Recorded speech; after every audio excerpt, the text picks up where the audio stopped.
En tout cas, on le voit, donc spécialiste. Je rappelle, vous avez sorti deuxième semestre 2004, Oui, c'est bien ça. Donc ce livre, L'impact du pack. Le pack, c'est pas du tout celui dont on parlera ce soir au rugby. Et là, vous sortez le 15 novembre, donc vous venez nous en parler un petit peu en avant-première.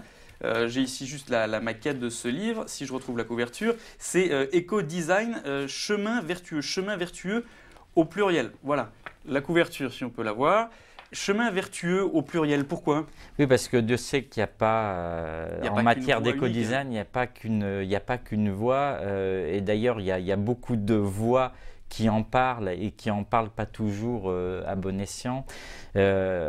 Pourquoi chemin vertueux? Parce que d'abord, il faut que cette production, cet emballage, il faut déjà le considérer dans un cycle de vie. C'est une globalité qui va de l'extraction de la matière première, la fabrication du matériau, la fabrication de l'emballage, la consommation, enfin la distribution, la consommation, pour aller dans un centre de tri, une ordure, un centre de tri, et peut-être être recyclé ou revalorisé.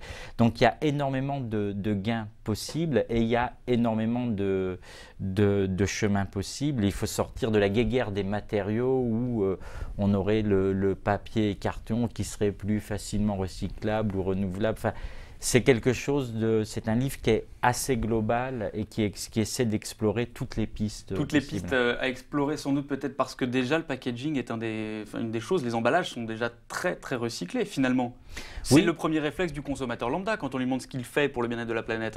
Absolument. Il y a une contradiction dans le discours. Oui, pas dans le discours, mais il y a l'emballage et le packaging a vraiment une mauvaise presse, une mauvaise image. C'est pas tellement étonnant, parce que quand on interroge les consommateurs, enfin les gens globalement sur ce qu'ils font, les gestes qu'ils font pour l'environnement, en grande majorité, bien avant économiser de l'eau ou éteindre l'électricité quand ils sortent d'une pièce, pourtant ça nous semble naturel, ils déclarent trier leurs emballages à 50% par rapport à 30% pour éteindre l'électricité.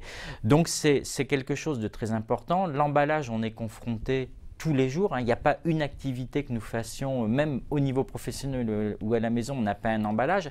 Et l'emballage en fin de vie, c'est quoi? C'est un déchet, ça devient une ordure.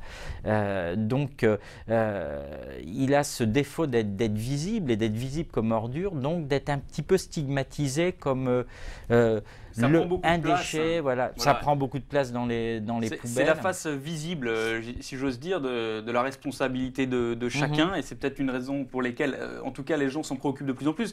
Un bon point finalement pour vous et votre profession, en tout cas de la façon dont vous l'abordez, c'est que du coup les mentalités évoluent dans le bon sens.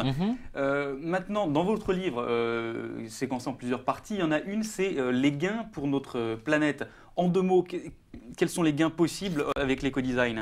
Les deux, trois chemins les plus vertueux. Les gains les plus importants sont des gains de logistique, puisque en fait l'emballage est transporté. Et là, on peut faire énormément de gains. Justement, je parlais de palettisation, c'est-à-dire de dessiner des emballages qui seront encore fonctionnels, esthétiques, mais qui permettent un meilleur convoyage, qui permettent une meilleure palettisation, qui puissent se transporter, avoir moins de place, lourd, bon. Donc il y a plein de choses à ce niveau-là. Il y a aussi le gain, vous en parliez, pour faciliter la gestuelle du consommateur quand il a fini, pour le jeter, pour qu'il prenne moins de place justement, puisque on voit les bouteilles qui se compressent plus facilement. Se compresser, séparer les matériaux aussi. Donc il y a énormément de choses possibles. C'est vrai que nous avons déjà des taux de recyclage important, mais la directive européenne de 2004 nous a fixé des barèmes encore un petit peu plus hauts, donc il faudra y arriver matériau par matériau. Mais bon, il y a plein de choses possibles et nous en sommes qu'au début. Et c'est vrai que ce métier du designer packaging, designer volume est très intéressant, parce que je considère que dans dans 10 ans, 80% des produits emballés auront changé d'emballage ou de mode d'emballage, justement pour être beaucoup plus respectueux pour l'environnement. Donc on a pas mal de travail à faire là-dessus. D'accord. La dernière partie de ce livre, c'est l'éco-pack attitude. C'est un peu le vadémécum que vous proposez à tous les lecteurs pour qu'au quotidien, ce soit des consommateurs responsables, mais j'imagine pour que ceux qui sont concepteurs du packaging le soient. J'en prends au hasard. Donc bon, des entreprises responsables, vous venez de nous en parler, c'est toute la partie un peu industrielle. Les axes créatifs de progrès. Alors les axes de progrès, bon, dans l'éco-pack attitude, il y a plusieurs choses. Je disais qu'effectivement les consommateurs sont très, en tout cas sensibilisés, les industriels le sont, mais le premier acte de progrès pour moi c'est l'éco-éducation. Alors l'éco-éducation bien évidemment des jeunes à l'école qui transmettront la bonne parole à leurs parents, mais aussi des industriels. Mes clients qui sont producteurs d'emballage, je le dis clairement dans le livre, payent des droits à polluer. Je préférerais qu'ils payent des droits à être éduqués, c'est-à-dire que tous les gens qui font de l'emballage et qui font du design packaging soient bien éduqués sur ce qu'ils font et, et comment ils le font. J'avais écrit un article il y a quelque temps, responsable, bientôt coupable. Je crois qu'il faut vraiment méditer.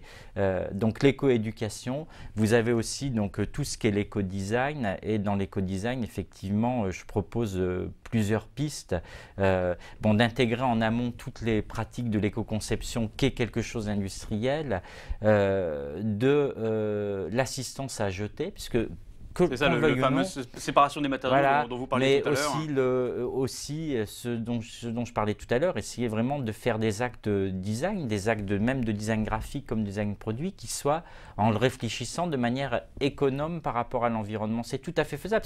Anticiper les gestes du consommateur. Oui, mais même un petit peu moins d'encre ou réparti différemment. Autant de gestes qui finalement n'impactent pas sur la finalité marketing du Absolument pas. On fera exactement la même chose. Le consommateur ne verra pas la différence. C'est qu'un élément, même le consommateur, même le marketing, ce n'est qu'un élément de plus dans le cahier des charges. On nous fixe dans nos cahiers des charges beaucoup de contraintes qui sont la plupart du temps la cible. Voilà, des contraintes de type marketing. Des contraintes de type marketing, c'est une contrainte, ça pourrait être une contrainte marketing. Vous voulez plus de contraintes. C'est rare qu'on reçoive ici des responsables d'agence qui veulent davantage de contraintes dans leur brief ou dans tout ce qu'on leur demande de faire. En tout cas, je vous remercie beaucoup d'être venu nous expliquer votre expertise, qui, je le rappelle, tombe par pure coïncidence au moment du Grenelle de l'environnement. Ce n'était pas un coup marketing pour le coup de votre part. Non, il était prévu depuis 2 ou 3 ans ce livre. Voilà, en tout cas, j'espère qu'on pourra se retrouver très bientôt sur ce plateau, mais alors avec un de vos clients pour confronter le point de vue d'un éco-designer responsable donc, et d'un responsable marketing qui peut-être a dû avoir des réticences. Merci beaucoup. Merci. À très bientôt, au revoir.